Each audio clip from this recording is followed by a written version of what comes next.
Oh, my dogs are excited about something.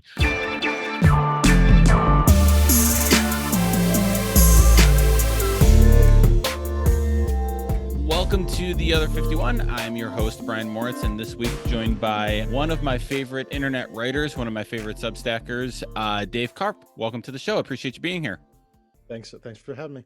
So, Dave, I first got to know you, the way I think a lot of people did is when a New York Times columnist tattled to your boss about something you tweeted. The old Brett Bug days. Do you think you're ever going to outrun that one? I have my hopes. So here's why I think I will. Um, I teach that case. I teach strategic political communication at GW, and I teach that case. And that case actually happened while I was teaching that class. Like the way that started off was I taught that class the first day of the semester, fall 2019. Walk up to my office and I'm looking at Twitter and people are making jokes about bed bugs in the New York Times newsroom. And I was like, all right, here's my best joke. Um, so like those students that semester were like, you are the most famous person who ever famous, right? Like their professor just did strategic political communication right in front of them. And so I've taught that case since then as kind of a like illustration of some readings that I always like to give. And every semester we get a little further into the like students looking at me quizzically, being like, are you just trying to brag about that time? Like this past semester, like none of the students had heard of it. And I'll tell you, like if you weren't there for it, then it doesn't sound that interesting. Like, oh, you went viral once and somebody sent an email. Why are you talking to us about this? Right? Yeah, I think in like 3 or 4 years, I'm gonna keep trying to cash those checks and they will all bounce. So we actually are talking the day we're recording this, February 6th. They just announced today, or Bluesky announced today, kind of in our wheelhouse, that they were opening it up. It was no longer invites only. So, RIP to all those invite codes I still have to Right. hand out to people. I'm curious, like this is relatively new news. It's early afternoon as we're recording this, and they announced it this morning. But what are your first thoughts on this? I mean, is this good? Is this going to change anything in this weird microblogging sphere of Twitter, Threads, Blue Sky? How do you think this plays out? Yeah, and I think this is the rubber meets the road moment. Like this had to happen. So I guess I'm glad. I'm worried because they don't have a business model. Like what they have announced from what I've seen is, yeah, we don't have a business model, but we've got like a year of runway, so we're not going to worry about it yet. And like I love that on one level because um, I've been doing this History of the Digital Future project, reading all of old Wired magazines, and I'm into like late 2003 right now, and it's just really apparent to me that the years when there wasn't a lot of money in the internet were the good years. And like Blue Sky has been good because there hasn't been a lot of money in it, which means you just don't get the weird behavioral incentives. Yeah, yeah, Um, yeah. so, like on one hand, like I think one of the things that I like about Blue Sky is there's been no money in it, and people have just been goofing off like earnestly. Um, but we know that this means that all of the trolls are going to come, and that means that now they're really going to need to have a content moderation, not just policy, but staff, and that costs money. So, like they're either within the next few months, they're either going to figure out a way to make this work, or they're going to run out of money and it's going to burn to the ground, and then we're going to end up on Threads.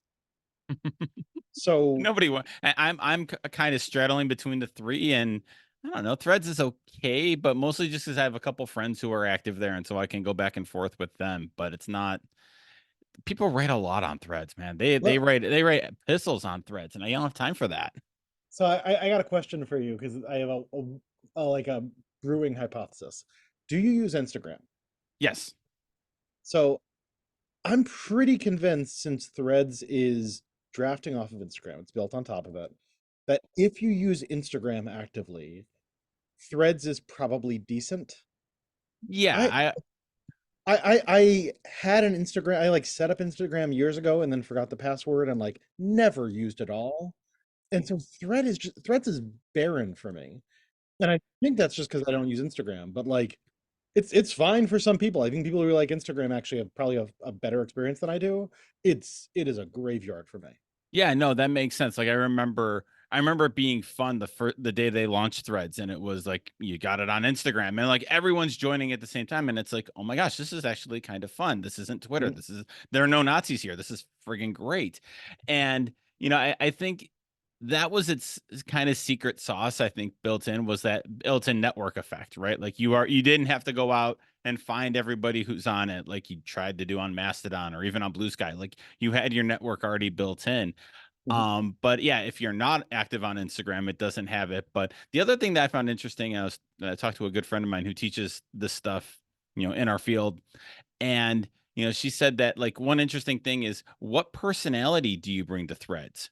Because you have Mhm. a different Instagram personality than your Twitter personality, or they kind of had, it was interesting for me, journalistically, but also just as a use. Like we were kind of set on what was used. Like Twitter was used for breaking news and kind of commentary. Instagram was this, and then Elon came along, and the whole thing's just shot the heck. And yeah, I think I don't know. I like Blue Sky, but yeah, I do love a business model that's just good vibes. I think that's pretty cool.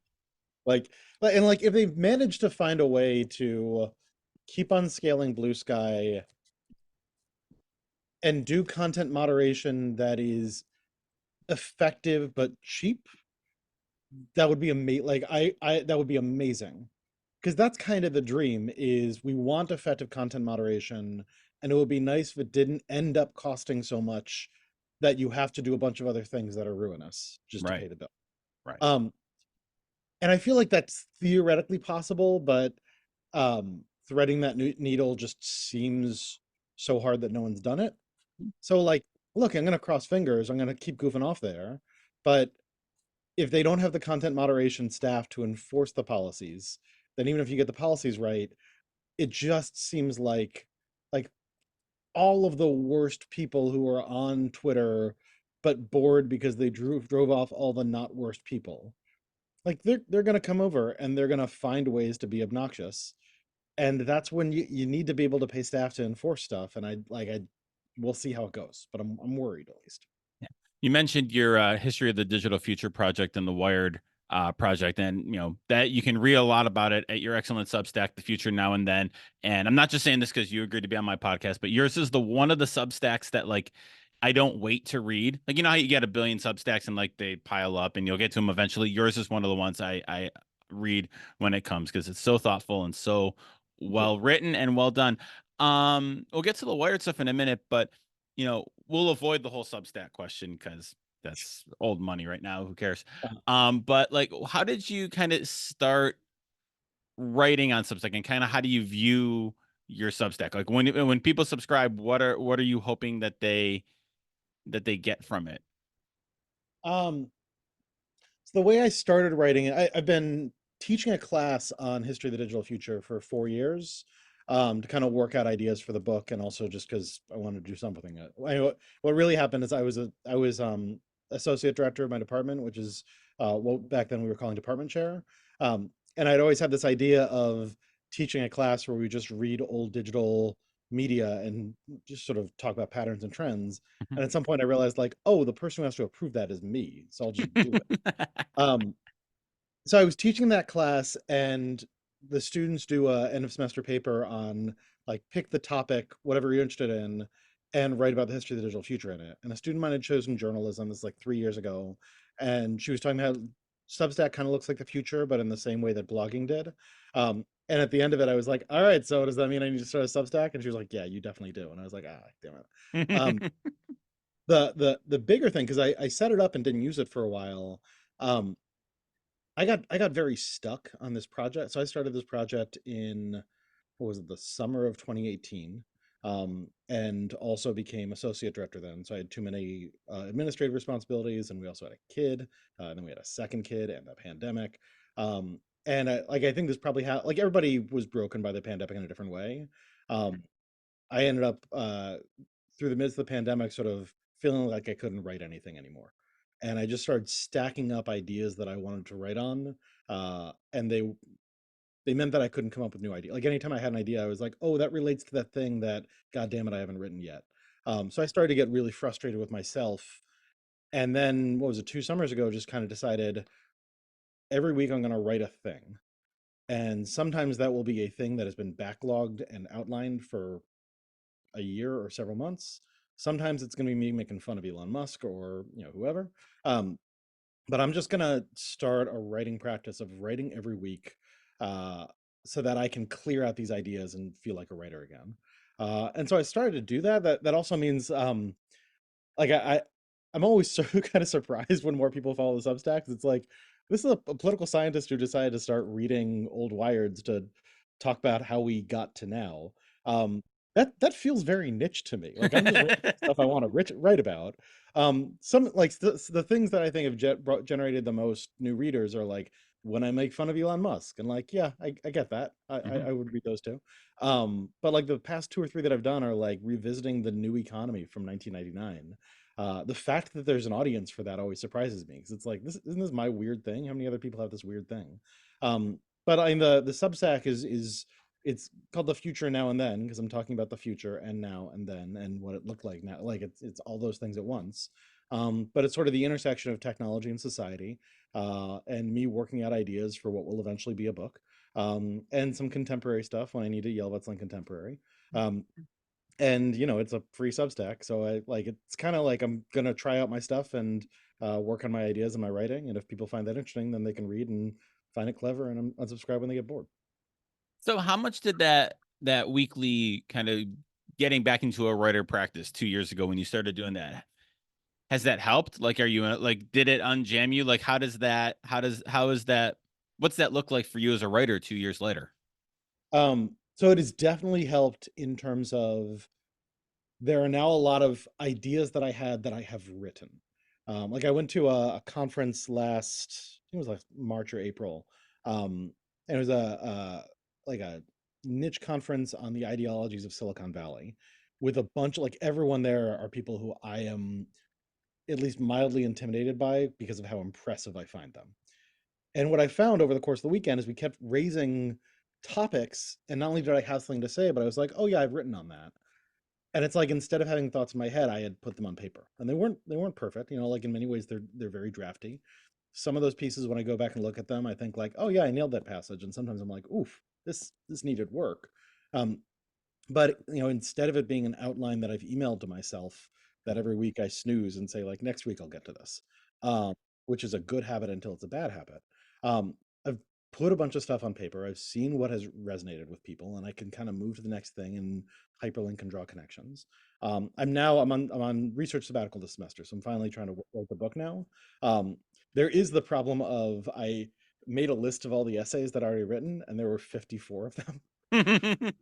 So it's like, all right, I either have like 120,000 words of this book already written, or I have none of it written, depending on how charitable I want to be to myself. Mhm. Um, and essay voice is certainly Substack essay voice is different than book voice. So I now have the unique challenge of since I didn't write those things as draft chapters, I got to figure out how to turn them into one.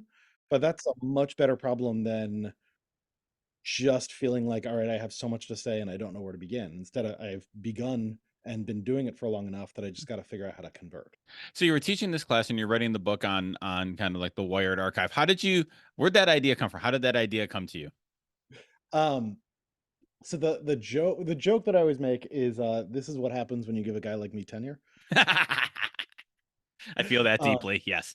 right? Now that joke isn't historically quite accurate. Um, I came up with this idea actually. I was a assistant professor at Rutgers before I moved to GW. And I think it was when I was there that I first had the idea, and it was because again I'm a political scientist by training. Um, this must have been around the 2010 election that people in my field were making these predictions about how micro-targeting in elections was going to change everything. And even in 2010, I was like, this sounds exactly like what Phil Howard said in 2005 and what six other people said in 2008. Like I'm already seeing a pattern of every 2 years we make the same predictions and don't look back at the last ones. Um, and so I kind of had this idea of like it would be nice to do that. And I wasn't a Wired reader in the 90s, but in the aughts I was. And so I was kind of like, you know what? I'll bet if you read all the back catalog of Wired magazine, you could see the same ideas popping up time and time again and use that to sort of animate some lessons on, in retrospect, what are the things that we didn't see coming and that actually we never see coming. So I had that idea and I was like, I could maybe teach a class on that. At that point, there was like 15 years of Wired magazines, which seemed like a lot. I was like, I could teach a class on this. I probably need to be I might need to be tenured first. And then I moved to GW, and it was kind of just like sitting in a back file for me for a while.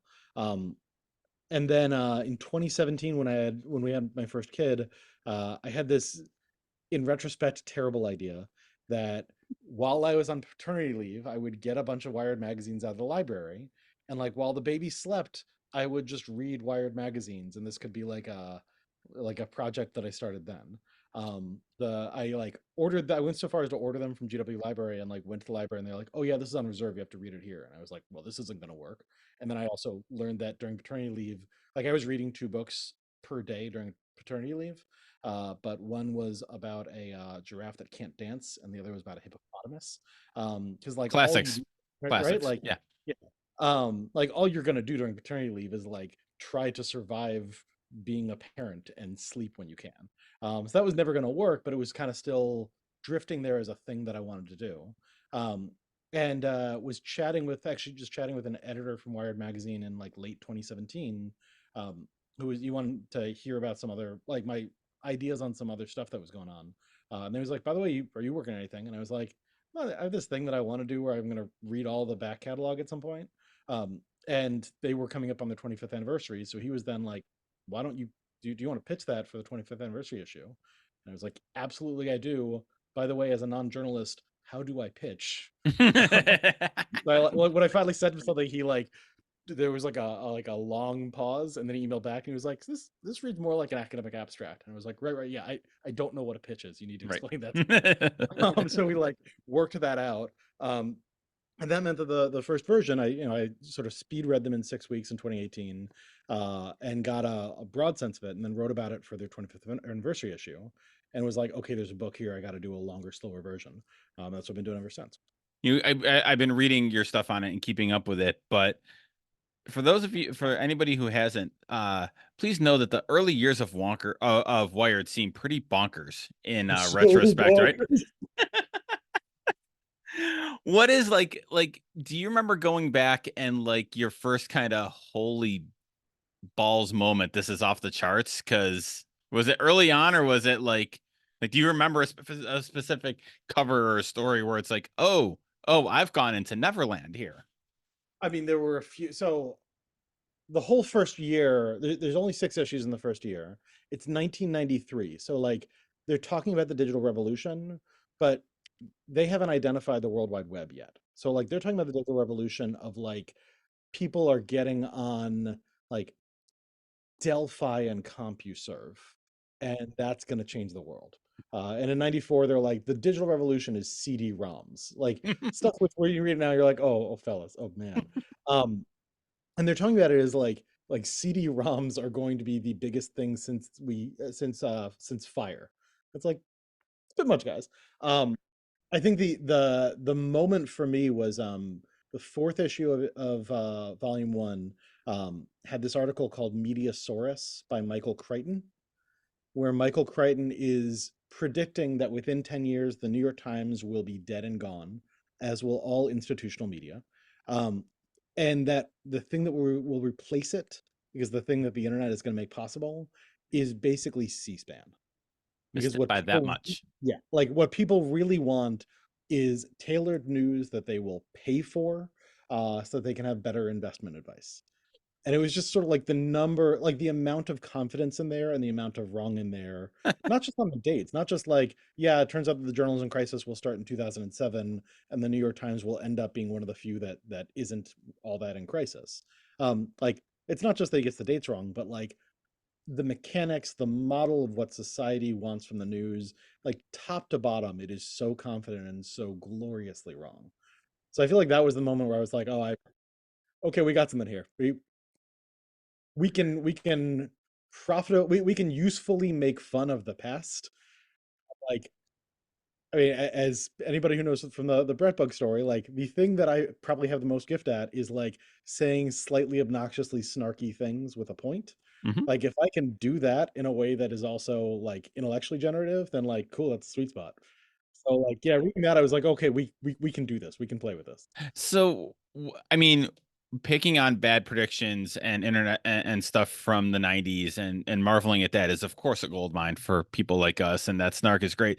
But I guess, what is the what is that intellectual scholarly kind of popular value in that? Like looking back and reading all that, and like the Michael Carton thing is funny, but big, like what's the big picture? Why is that so? What's vital about doing that and understanding that, not just for the now, but just in general?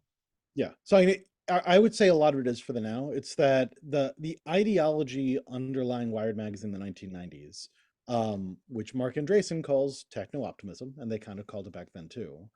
Not only is that still with us now, but that is now the view from Capital, right? Like tremendously powerful people now believe the same ridiculous things that are obviously ridiculous back then.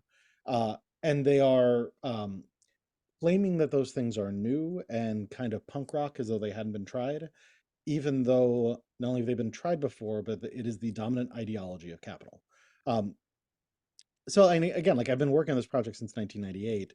If I had been a faster writer, there's a version of this book that would have gotten published in 2022 that would have been saying, right, so the metaverse is not going to happen. Here's why the metaverse is not going to happen. Look at these historical examples. It's absurd. It also would have been looking at cryptocurrency and saying, this is just like the new economy. You are chapter and verse saying the things that they said back then. It's going to end the same way.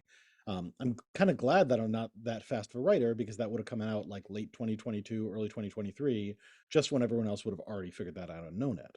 But like the enterprise, the reason why I think it's a useful scholarly project, um, is that we can derive lessons from the ways that tech entrepreneurs, tech evangelists, always tell the same stories of the future, and always sort of leave invisible roughly the same phenomena, which means that they're always wrong in the same ways, in ways that end up benefiting capital and being bad for the rest of us.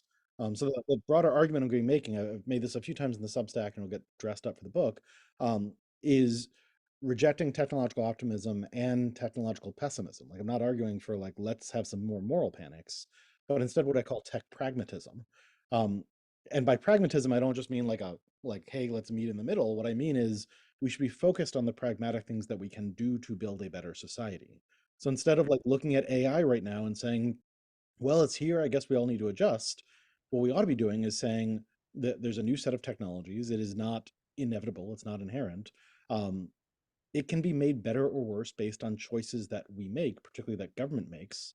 And so instead of trusting the engineers and investors and entrepreneurs of Silicon Valley to just do capitalism and have it work out great through innovation, we should actually be asking public policy questions and saying government has a role in making these technologies and society better. So one of the things I like about your work, it's got me thinking. That's probably two projects away in my world, but just looking back at how people talked about the future of journalism throughout, and getting to and getting to now. And I had a conversation with somebody earlier this week. I think it was, I forget which newspaper. I think it was either the Detroit Free Press or Ann Arbor or one of them. Finally, did away with reader comments on stories. Like there are no more reader comments, and that's something that's growing in kind of becoming more of a thing. And it just took me back to like when I'm in grad school in 2009, 2010, and like, oh, reader comments are everything, and all of this. And it's interesting to live through it's such an interesting, I'm interested in your perspective too, of having lived through this and being active on it, and then looking back and being like, oh, this wasn't inevitable, and then kind of going back and piecing together how all this actually, how the inevitability kind of happened. Right. And inevitability is, I mean, there are a few ways to view inevitability, right? One of them is that it is a part of a political project because if something is inevitable, you can't do anything about it. You just have to adjust to it. Um, and then some of it is also, like when people talk about like climate impacts are inevitable, like, okay, no, that's actually true. Like we moved too late. So now we need to figure out both how do we limit CO2, but also how do we adjust? Because it is the year of our Lord 2024, not 2004. Um, so I think we always want to look into inevitability and sort of say like, okay, why do we believe that? And is there a good argument for it? But then there's also sort of like I think journalism is a particularly interesting and tough one because the thing we're always dancing around is, oh shit, how are we going to pay for it? Right. And I don't know if you know Rasmus Kleis Nielsen and the Reuters Institute for Digital Journalism at Oxford University. I actually Um, don't know. so they're great. and Rasmus has been running that for a while. We're friends since grad school. Um, one of the findings that they had at the Reuters Institute, like probably a decade ago now, like I mean, like back not '09, but like not long after it, is they were doing comparative research on the journalism crisis. And the thing they were finding was even the demand side argument isn't exactly right. Like if you were looking in like Germany or Denmark, I think it was, um, people were still reading the paper. The and basically what it came down to was like in countries where they had public subsidy of the news, and therefore you could still produce the paper, like people still read the paper on the subway. In the United States, where we have no public subsidy for the news, and we also in the 1980s, when the news was still producing big and stable revenues, we had a bunch of debt-based consolidation. Like in the United States, we are like truly ruined because we don't have a public subsidy for news, and you can't end up paying for it, particularly if it's laden with debt. And that I feel like is the story that keeps on getting repeated time after time over the decades is, well, we need to find some way to subsidize news. All of the options end up being bad. I'm not saying public subsidy for news is easy, but like that's the one that's tried in other countries and ends up in those countries they have much less of a news crisis. Um, and like the fact that we end up dancing around that because there's kind of a sense of like, yeah, well, that'll never fly here, so we got to come up with something else, means that we're always rehashing the same thing. But like, like the public comments, 2009, it was like late blogosphere. So it was like, yeah, the news needs to come like the blogosphere. The blogosphere didn't have any money, and like the blogosphere died once the ad supported bubble went away. When programmatic advertising couldn't pay for blogs, the blogosphere stopped existing too. Like that was just sort of a short bubble. What the news business really needed was just some sort of subsidies for news. Well, it is that boring story in news too, where like, yeah, it's all about how you pay for it, and the news crisis is really a crisis of ownership. Too much bad ownerships with that. And you mentioned 2007 compared with at the same time as the recession and an advertising bubble burst, and that's where you can see all the lines go down. Yeah, And but it's so interesting because I don't that's not a fun story to tell, and that's not an interesting story to tell in journalism school because it's like, I'm stuck with it now. Like, what do you tell journalists? I'm like, you do your work, but there are market forces beyond your control that don't care what you're doing. You are just, you do, but I don't know. It is kind of like that. You can't sell that as a future, and you can't sell pessimism, and you can't sell that optimistically. So what are you left with? Kind of yeah. like, Well, and in particular, the challenge there is the pragmatist point of like, all right, what do we do about it? Like that ends up being like if you don't have any answers to that question, then pragmatism ends up sort of sounding like doomerism, right? So like the pragmatic story about news is like, yeah, you're going to need to find some subsidies for it. And by the way, we've been trying that for 15 years. None of them have lasted very long. So like, when Substack was the future of news, it was kind of like I viewed that, and I think correctly, and a lot of people did too. I wasn't breaking ground here as like this is the latest future of news that VCs are subsidizing by pouring money into it. It ain't gonna last, but we're gonna get some nice products out of them because of the VC subsidy. So like, go scoop that up while you can. But like, like of course, it was never gonna grow into a much bigger thing, and we're seeing that now, um, because there's no revenue answer, and there's not gonna be one. But lacking that, like in journalism school, to say to students like, yeah, the market forces are terrible. There's little niches that you can try to carve out for yourself, but the trend lines are bad, and there's a bunch of very talented, experienced journalists who just got laid off who you'll be competing with in those niches. The answer fundamentally is we need to find some public subsidies for news. And with this government, nobody has any real hope or expectation of that happening. Like that's just like you all we're doing there is saying like, yeah, you're kind of doomed. I'm sorry yeah. you're going to huge debt for this. And so we don't want to focus on that story. So we go looking for some bright lines. But like that's the truth, and everybody knows it. Right. Right. It's just a bummer because we can't realistically imagine public subsidies for news or rich people subsidizing news without them being asshole rich people. So, last question is the same one I ask everybody. So I'll ask you, what's the best thing you've read lately? Oh, best thing I've read lately. You got to give me prep for that. I like putting people on the spot because it's fun. um, so I want to mention another Substack.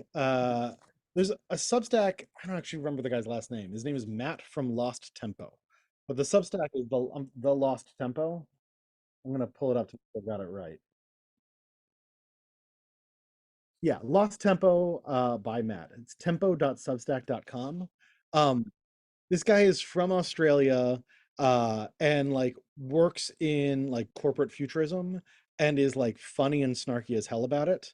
Um, so like he and I sometimes comment on each other's Substacks. Um, but like his is another Substack that like you said, like as soon as it comes, like I read it within the day. And I feel like he's covering similar ground to me, but knows the terrain better and is funnier.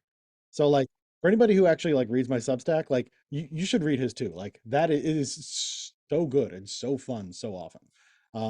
I don't know if that's like the best thing that I've read lately. Because again, like I read a lot. Like I probably read a novel that was better than that recently, but like that's the thing that comes to mind is like that dude's Substack is so fun. Nice. I subscribed. I didn't even let you finish before I subscribed, so I'm Well, looking forward to that. So I can recommend. So as a book recommendation, just to give out, I can recommend Tomorrow and Tomorrow and Tomorrow. mm, I got to look up the writer here. Had this yesterday and forgot. It is by Gabrielle Zevin. It's a novel about, and it kind of fits into our conversation. It's a novel about two game designers who meet at MIT or Harvard in like the mid '90s and kind of like traces their game empire's fictional story and deals with a lot of the stuff that we're talking to. But it was one of those books where they put down where like I read slow because like I don't want this to end. It's really good. The characters are great. It's just a really fascinating and well told story. So that's great.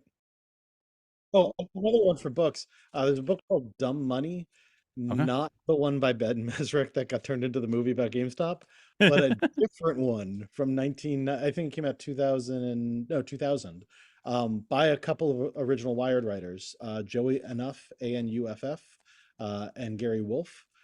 It's Joey Enough's Adventures in Day Trading in 1998. And it's like he was one of the co-founders of suck.com, which was the web publication before the blogosphere that kind of set the tone that became the blogosphere's tone.